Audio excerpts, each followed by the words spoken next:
the case in chief. So we're going to go ahead and allow you all to step out. If you can please leave your notes in your chairs. Also, as we've talked about before, and we will say over and over again, please do not discuss the case with anyone. I know you've heard a little bit. Tyre Nichols is the victim's name. We're going to ask for justice for Tyre. This happened because these officers were overcome, reason one, and reason two, because they didn't know that pole camera was there.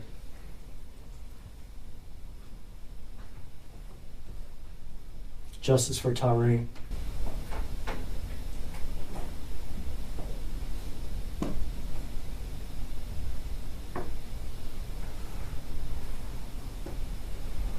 Three strikes with the baton, and now you'll start seeing punches to the face.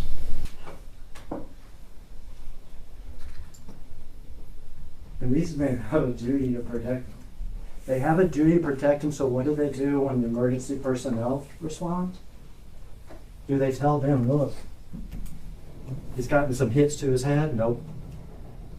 Do they even make up a story like he fell and hit his head? Nope. They tell the emergency personnel, oh, he must be on drugs or something. He got pepper sprayed. What not a word. Oh, check his head out. It focused on statistics related to crime spikes in certain areas. And Team 1 was sent to these dangerous places to sometime execute warrants and things like that. Like I said, not monsters, but men. Overcome by anger and frustration and overcome by the moment, who literally beat a man to death, and they all had a part.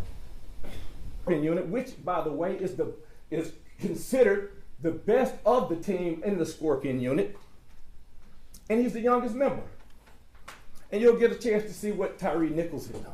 And their work is important work. Police work is dirty work. It just is. It doesn't mean that the men are dirty. And he continues to say, I'm not calling them monsters. He can't call them monsters because y'all got common sense. He can't call them monsters because the evidence does not bear the fact that these men are monsters. He refused to stop. He refused and resisted arrest. He was actively resisting the whole time. And you can ask the question yourself, does he have a right to do that? Does he ignore the lawful commands of the officers that are involved? Was he actively resisting by running and walking and pulling away from me?